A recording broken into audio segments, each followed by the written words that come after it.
Halo sahabat ragam, di episode kali ini sangat menarik nih.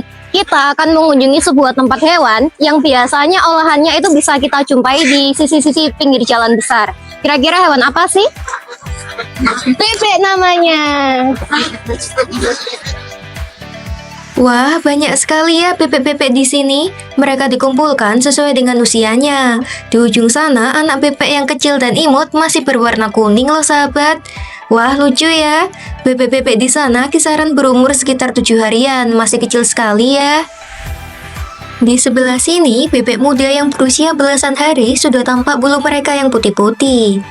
Pertumbuhan bebek yang tidak jauh berbeda dengan unggas lainnya, bebek juga harus dijaga kebersihan dan nutrisi makanannya. Bebek-bebek di sini biasanya makan jagung dan tambahan makanan lainnya. Selanjutnya ada juga bebek dewasa yang berusia sekitar 38 harian. Nah, ini dia bebek yang sudah siap dipanen. Bebek merupakan jenis hewan berkelompok, mereka cenderung akan mengikuti kemana saja kelompoknya berlarian.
Selanjutnya, bebek dewasa ini akan dikirim menuju tempat pemotongan, untuk kemudian dikirim ke resto-resto yang sudah memesan sahabat. Dalam satu box besar berisi sekitar 10 ekor bebek hidup, dan setiap harinya akan sangat banyak box sesuai dengan pesanan konsumen. Aduh, lucu sekali ya sahabat.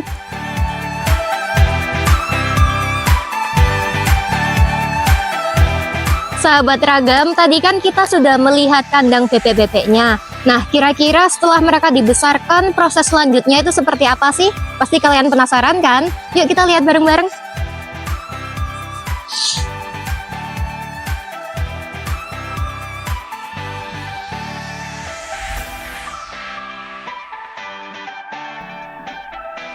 Setelah sampai di tempat pemotongan, kita akan disuguhkan momen yang sangat mengharukan.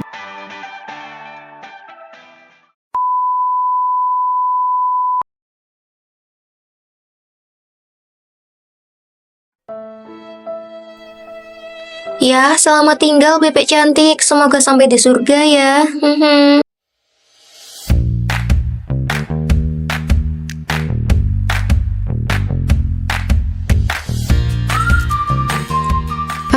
Sudah. Selanjutnya, kita akan sampai pada proses pembersihan bulu-bulu kasar, atau akrab dinamakan dengan pemuputan.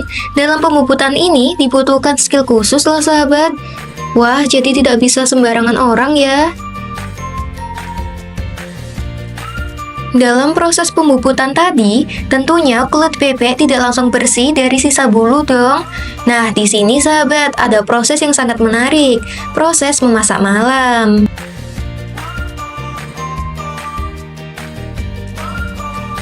Jangan salah sangka, malam di sini bukan malam sembarangan yang biasa untuk bermain anak-anak ya. Di sini ada malam khusus untuk proses pembersihan bulu bebek kecil. Malam yang tadinya berbentuk padat akan dimasak menggunakan tangki berukuran besar, yang di dalamnya berisi air mendidih. Di sana malam akan berupa cair dan berwarna hitam pekat.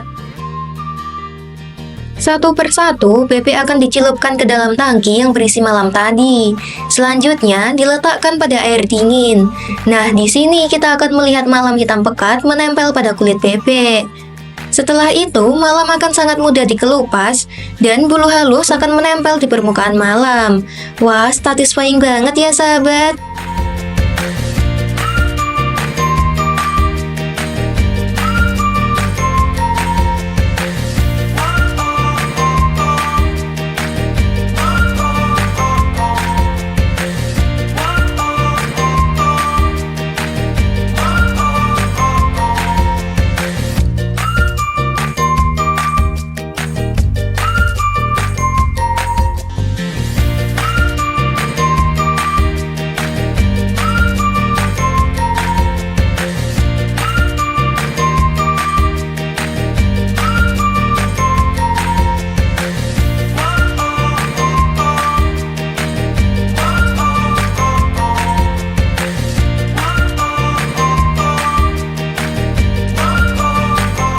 Setelah pada proses pembersihan bulu-bulu halus, para bebek ini akan dipisahkan ke tempat yang lain.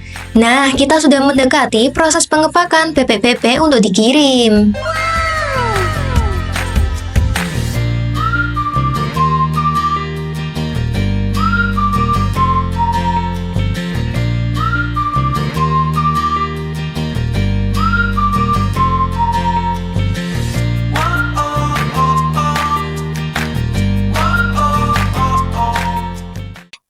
Sahabat Ragam, saat ini saya sudah bersama dengan Bapak Solihin ya, Iya, Mbak. selaku pemilik usaha pemotongan bebek. Nah, ini saya ada sedikit pertanyaan nih Pak. Iya, Mbak. Nah, untuk tempat pemotongan bebek ini sendiri itu sudah berdiri sejak kapan? Pemotongan bebek ini berdiri awal corona pertama, Mbak, itu. 2019. 2019 atau Betul. 2020? Awalnya kan 2019, Mbak, itu ya. Iya. Nah, kita di situ baru merintis kita. Nah, launching baru itu 2020, Mbak. Bulan 3 kalau nggak salah itu, Mbak. Ya, sekitar Maret ya. Sekitar Maret. Nah, setelah itu dari awalnya itu kok bisa berkembang pesat, kan sekarang udah pesanannya perharinya sudah lumayan banyak ya Pak ya. Betul. Nah, itu perkembangannya itu seperti apa? Kita pemasarannya itu door to door, Mbak. Dan kita itu langsung kirimnya ke Bali, Mbak. Jadi di sana itu kan kalau Bali itu bebek kan nggak ada, Mbak. Resapannya bebek itu hanya ada di Tulungagung sama Blitar. Jadi ini pengirimannya sudah sampai keluar Pulau Jawa juga. Sudah. Nah, selain di Bali, kira-kira dikirim ke mana lagi distribusinya itu? Sekarang hari ini kita kota-kota sini Tulungagung sudah cukup. Terus kedua ada di Jakarta, Mbak. Tapi nggak banyak. Tapi pondasi kita di Bali. Jadi lebih banyaknya pesanannya di Bali. Di Bali, betul. Kira-kira per hari ini ada sekitar berapa pesanan sih Pak? Kalau per hari, kita ngomong per hari, Mbak. Per hari itu kita bisa dibilang laku sekitar 1.200, Mbak. Tapi grade-nya itu beda-beda. Setiap resto itu grade-nya kan nggak sama, Mbak. Ada mulai 1 kilo, 1,5, 1,7. Nah, kita semua grade itu kita punya, Mbak. Nah, ini kan tadi kan kita juga sudah lihat kandangnya ya Pak ya, yang Betul. ada di sebelah sana Betul. tadi. Nah, itu kira-kira selain dari kandang yang di situ ada beberapa kandang juga nggak? Kita banyak, Mbak. Di luar kota ada di Kediri, ada di Blitar. Dan paling banyak kita di Blitar, Mbak. Soalnya di sana gimana, Mbak ya? Enak kandangnya, Mbak. Sirkulasinya angin di sana itu masih asri, Mbak. Terus orangnya itu bisa menciptakan bebek berkualitas dan layak dikonsumsi gitu. Jadi untuk ciri-ciri bebek yang berkualitas itu seperti apa sih? Biar pemirsa juga tahu di rumah. Satu, Mbak ya, satu itu pertama itu pakan, Mbak. Kalau pakannya kita itu SNI, Mbak ya, pakan pabrik seperti itu, dipastikan tekstur bebeknya itu bagus dan layak untuk dikonsumsi. Nah, kedua, kalau kita pakai limbah itu nggak bakal, Mbak. Jadi dagingnya itu nggak bisa seperti berkualitas itu. Terus bebeknya itu sehat semua. Nah, untuk rentan usia bebek itu yang biasanya siap untuk dipotong itu di usia berapa Pak? Kita di usia sekitar mulai 38 sampai 40, Mbak. Hari. Hari. Jadi perputarannya seperti ayam Mbak kita. Kita juga bisa menciptakan itu dan dengan produk berkualitas. Ya. Nah, kira-kira untuk harga per potongnya itu berapa atau biasanya ada kayak ketentuan satu Betul. paket atau bagaimana? Betul. Di sini ada paketan Mbak. Seperti kita kan ada resto. Resto itu permintaannya kan macam-macam Mbak ya. Ada yang belah 2, ada yang belah 4, ada yang siungap, ada yang karkas. Ya, macam-macam itu beda semua Mbak. Tapi kalau untuk utuhan karkas bebek ya, mulai harga sekarang Mbak ini ya, mulai harga sekarang. Harga ini harga titik lemah Mbak ya. Per kilo bebek bersih itu antara 38.000 Mbak per kilo. Kita jualnya kan kilo Mbak ya. Oh iya. Setiap kilo kita itu beda. Nah nanti ada 1 kilo, 11, 12 itu beda lagi. Setiap onnya itu kita kenaikannya upnya 3.000 dan turunnya seperti itu.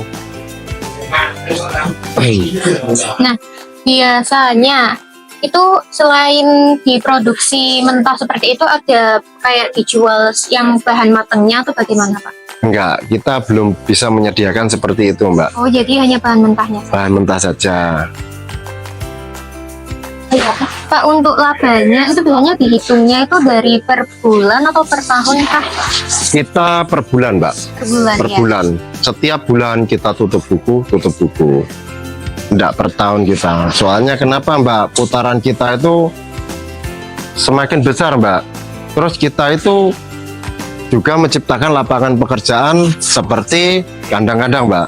Kita kan bermitra. Iya. Jadi kalau nggak seperti itu, resto saya nggak tutup buku, perputaran uangnya itu lambat nanti. Nah, Pak, untuk setiap bulannya itu biasanya melakukan pengiriman berapa kali sih Pak? Setiap bulan kita pengiriman sekitar 8 kali Mbak.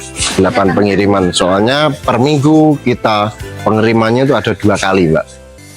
2 kali. Itu pasti Mbak. Pasti ya. Pasti itu Mbak. Tapi biasanya juga ada kayak tambahan pengiriman atau bagaimana? Ada Mbak. Kita ada spasinya untuk pengiriman. Kadang namanya pasar itu ada pasang surutnya kan Mbak. Iya. Nah di minggu ini mungkin resto kenaikannya lebih, terus ada penyusutan gitu.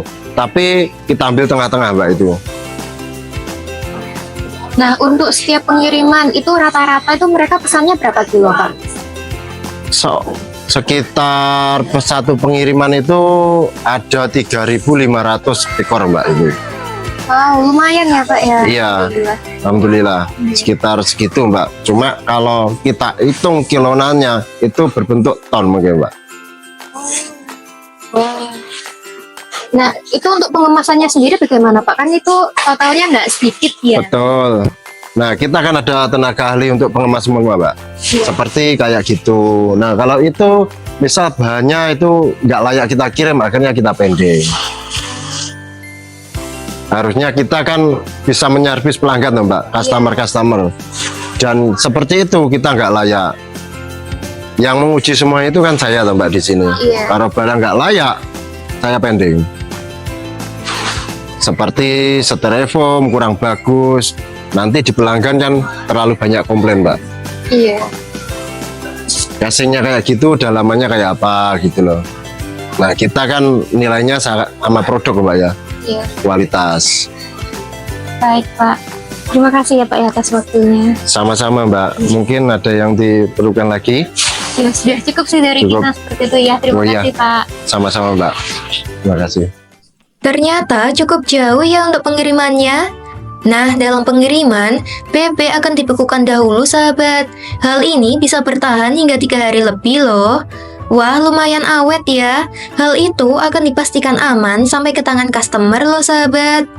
Dalam penjualan, tentu saja harus dan wajib untuk mengutamakan kepuasan pelanggan. Aduh, lucu sekali ya sahabat. Lucunya, oi.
Sahabat Ragam, itu tadi keseruan kami mengulik-ulik tentang usaha pemotongan bebek milik Bapak Solikin.